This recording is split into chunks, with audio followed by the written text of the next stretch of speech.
Look around you. They've told you to be soft, to be gentle, to be a victim. They tell you to turn the other cheek, to accept, to surrender. This is the lie. This is the weakness they inject into your mind, turning you into a lamb in a world of wolves. And make no mistake, the wolves are real. They are out there. They always have been. You think the world is a safe space? You think your feelings protect you? Your good intentions? The truth is, the world respects one thing: power, and power at its core is the capacity for aggression, the readiness for force. Not mindless rage, not uncontrolled violence. That's for fools. I'm talking about the controlled, disciplined, surgical ability to bring overwhelming force to bear when necessary. The ability to defend, to protect, to conquer. They've feminized men. They've neutered ambition. They've told you that strength is toxic.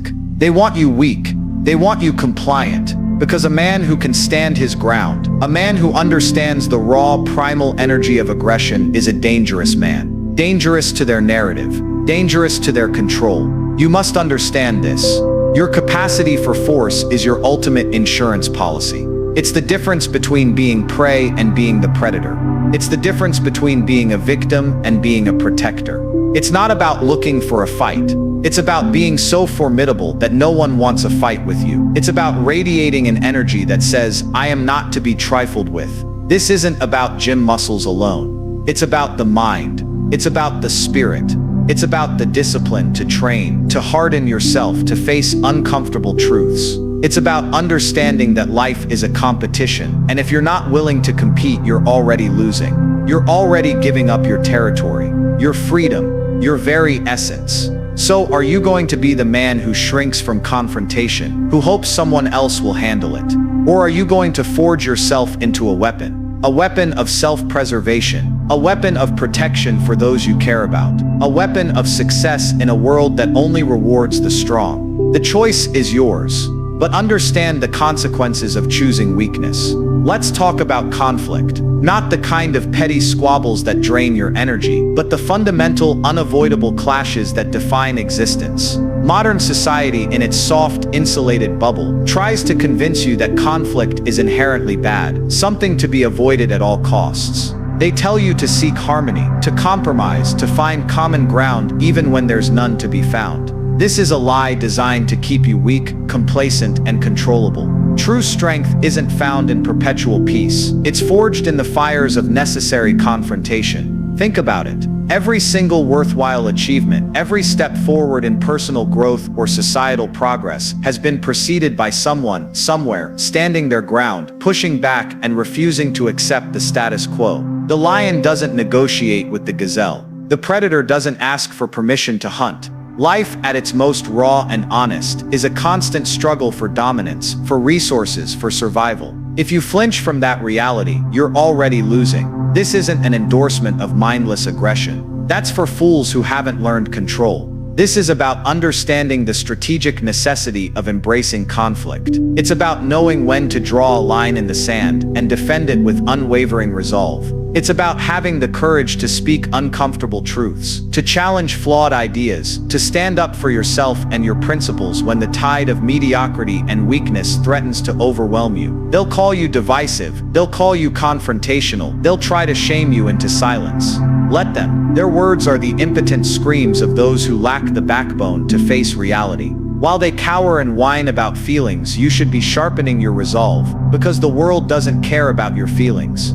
It cares about action. It cares about results. And results often require you to step into the ring, not just observe from the sidelines. Consider your own life. When have you truly grown? Was it during periods of unchallenged comfort? Or was it when you faced a difficult boss, a challenging client, a personal setback, or a competitor who pushed you to your limits? Growth occurs at the edge of your comfort zone, where friction and resistance force you to adapt, to innovate, to become stronger. If you constantly avoid that friction, you stagnate. You become soft. You become irrelevant. Embracing conflict also means understanding your own value and being willing to assert it. It means not allowing others to dictate your terms, to disrespect your boundaries, or to exploit your good nature. There are people in this world who will gladly take advantage of your reluctance to engage in conflict. They see your avoidance as an invitation to walk all over you. Your refusal to confront them empowers their destructive behavior. Your silence is their victory.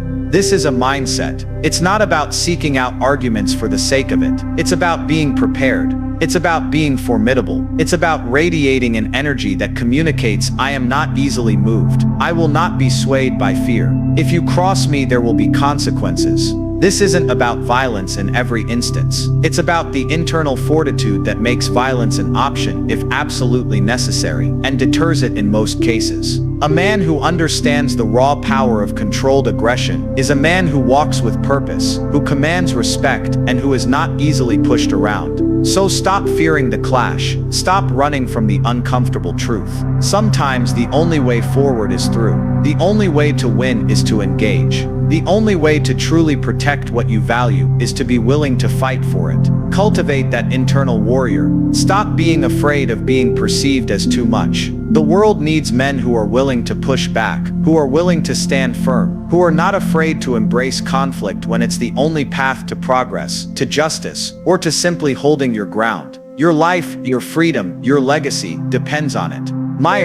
Let's talk about discipline. Not the kind of discipline that feels like punishment, but the kind that is the bedrock of all true power. They tell you to follow your feelings, to do what feels good in the moment, to chase instant gratification. This is the path to weakness, to mediocrity, to absolute failure. Because a man who is ruled by his impulses, a man who cannot command himself, is a slave. He's a slave to his cravings, a slave to his fears, a slave to every passing whim. Discipline is the opposite of that. It's the conscious, deliberate act of making yourself do what needs to be done, regardless of how you feel. It's the iron will that allows you to push through discomfort, to delay gratification, to choose the hard road because you know it leads somewhere worthwhile. Think about any man who has achieved anything significant in this life. A champion athlete, a successful entrepreneur, a leader who inspires respect. Every single one of them operates on an incredibly high level of self-control. They don't wake up every day feeling like training for hours, or making tough business decisions, or facing down enormous pressure. They do it anyway. This isn't about being a robot. It's about mastering your own internal landscape. It's about understanding that your mind, left unchecked, will always gravitate towards the path of least resistance. It will whisper sweet nothings of comfort and ease, telling you to sleep in, to scroll aimlessly, to put off the hard work until tomorrow. Discipline is the voice that cuts through that noise, the internal drill sergeant that says, no, we're doing this now, we're doing it right, we're pushing through. The world is full of soft men with good intentions. They want to be fit, they want to be rich, they want to be respected. But wishing won't get you there. Wanting is for children. It's the consistent, relentless application of effort, day after day, week after week, year after year, that builds empires, sculpts bodies, and forges formidable characters. And that consistency is a direct product of discipline. Consider your habits. Are they serving you, or are you serving them? Do you control your phone, or does your phone control you? Do you control your diet, or does your hunger dictate your choices? Every single small choice you make throughout your day is either an act of self-mastery or an act of surrender. Every time you choose the easy path over the necessary path, you erode your own will. You make it harder for yourself the next time. But every time you make the disciplined choice, no matter how small, you strengthen that muscle. You build momentum. You make it easier for yourself the next time. This isn't just about big grand gestures. It's about the mundane, the routine, the things that nobody sees. It's getting up when your alarm goes off.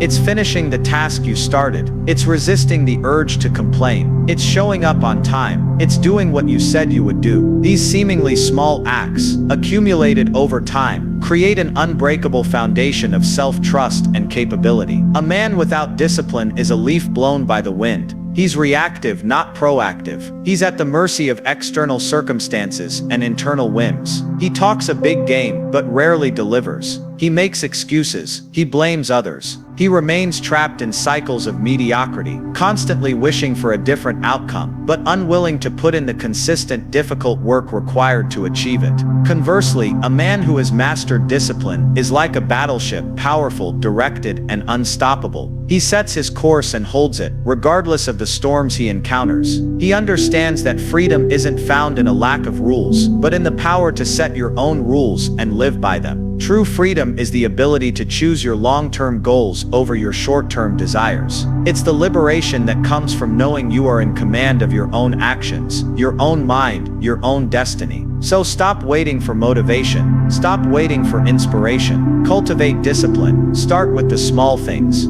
Conquer yourself first, because if you cannot control your mind and body, you cannot control anything else in your life. You cannot control your destiny. And a man who cannot control his destiny is no man at all. Let's talk about power. This isn't some abstract concept discussed in ivory towers. This is the fundamental currency of the world, the invisible hand that shapes every interaction, every negotiation, every outcome. They've tried to demonize it, to make you feel guilty for even thinking about it. They whisper about privilege and toxics this and toxics that, all designed to disarm you, to make you surrender your natural drive for influence and control. This is a deliberate tactic to keep you subservient, to ensure you remain small and manageable. Power is simply the ability to get things done, to influence your environment, to shape outcomes in your favor. It's the capacity to act, to lead, to protect, to build. If you don't understand it, if you don't actively seek to cultivate it, you will forever be at the mercy of those who do. You will be a passenger in your own life, constantly reacting to the will of others, always on the defensive, never truly in control. Every single interaction you have, from a business deal to a conversation with your spouse, has a power dynamic at play. It's subtle, often unspoken, but it's always there. Who sets the agenda? Who leads the conversation? Whose perspective dominates? Who makes the final decision? If you're not consciously aware of these dynamics, you're playing a game you don't understand, and you're destined to lose. They want you to believe that power is inherently evil, that it corrupts, but that's a lie propagated by those who want to hoard it for themselves, or by those too weak to wield it responsibly. Power, like a tool, is neutral. A hammer can build a house or smash a skull. The intent lies with the wielder. A man who understands power and cultivates it with discipline and integrity is a force for good. He can protect his family, build a successful enterprise, create opportunities, and influence the world in positive ways. A man who rejects power, or fears it, leaves a vacuum that will inevitably be filled by someone less scrupulous. Consider the reality of your life. Are you truly free if you cannot dictate your own terms? If you cannot provide for those you care about without begging permission? If you cannot defend yourself or your principles? True freedom is inextricably linked to power. The more capable you are, the more options you have, the more control you exert over your circumstances, the freer you become. This isn't about oppressing others, it's about liberating yourself. How do you cultivate this understanding? First, you observe. Watch how people interact. Identify who holds the sway in different situations. Notice the subtle cues, the body language, the tone of voice, the unshakable confidence that separates the leader from the follower. Then you practice. You start taking charge of small situations. You make decisions. You assert your boundaries. You learn to articulate your vision and persuade others to your point of view. This requires courage. It requires the willingness to be disliked by those who resent your strength. It requires shedding the need for universal approval, because people who seek to maintain their own power will often attempt to undermine yours, especially if you challenge their comfortable dominance. Let them. Their resistance is merely a confirmation that you're on the right path. The man who truly understands power knows it's not about being loud or aggressive all the time. It's about quiet competence, unshakable confidence, and the undeniable ability to deliver. It's about having a strong frame, a clear vision, and the willingness to execute. It's about being resourceful, adaptable, and capable of solving problems. It's about building value, cultivating connections, and mastering skills that others depend on. If you shy away from this truth, you remain a pawn. You remain a victim of circumstance, always waiting for permission, always hoping someone else will fix your problems. Stop hoping, start acting, start learning, start building your capacity to influence and shape the world around you. Because the world doesn't reward those who shy away from power. It rewards those who understand it, master it, and wield it with purpose. Nisses talk about weakness. They've programmed you to embrace it, to celebrate it, to see it as something to be accommodated and even admired. They tell you it's brave to be vulnerable,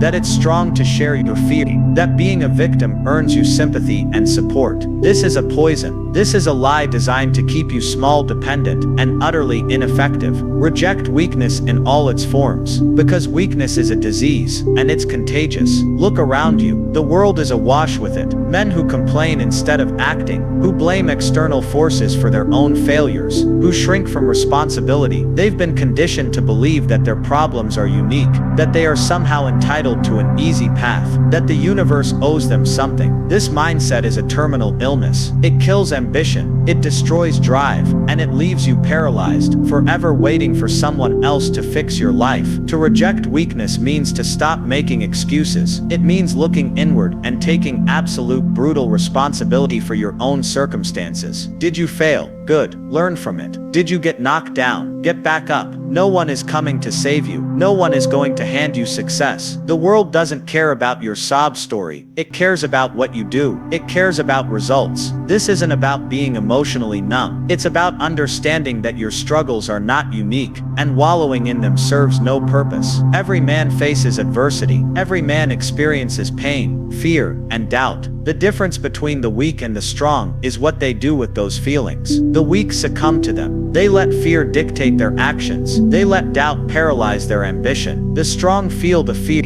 acknowledge the doubt, and then act anyway. They understand that true strength isn't the absence of fear, but the mastery of it. Think about the men you truly respect. Are they the ones constantly broadcasting their vulnerabilities, seeking validation for their struggles? Or are they the ones who quietly endure, who overcome, who push through immense pressure without a word of complaint? The answer is obvious. Respect is earned through competence, through resilience, through an unshakable will to succeed despite the odds. It is never earned through weakness. To reject weakness means to cut off the escape routes. No more blaming your parents, your past, the economy, or the government. Those are crutches for the spineless. Your life is a direct result of your choices, your actions, and your inactions. If you don't like where you are, change what you. It's that simple, and it's that brutally hard. It means actively cultivating a mindset of resilience. When adversity strikes, and it will, the weak ask, why me? The strong ask, what now? And how do I overcome this? They see obstacles not as roadblocks, but as challenges designed to test their to sharpen their skills, to prove their worth. Every setback is an opportunity to learn, to adapt, to become more formidable. This also applies to your body. Letting yourself go, neglecting your physical health, indulging every craving. These are acts of weakness. Your body is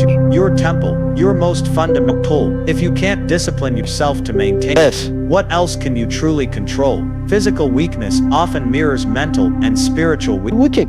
A strong body supports a strong mind, and a strong mind can tackle any challenge. So, stop participating in the cult of victimhood. Stop seeking sympathy. Stop making excuses. Reject weakness at its core. Stand up straight. Take ownership. Confront your fear. Do the hard work. Forge yourself in the fires of discipline and challenge. Because a man who embraces weakness is destined to be a permanent passenger in his own life, constantly pushed around by forces he cannot comprehend, let alone control. And that gentleman in no way to live.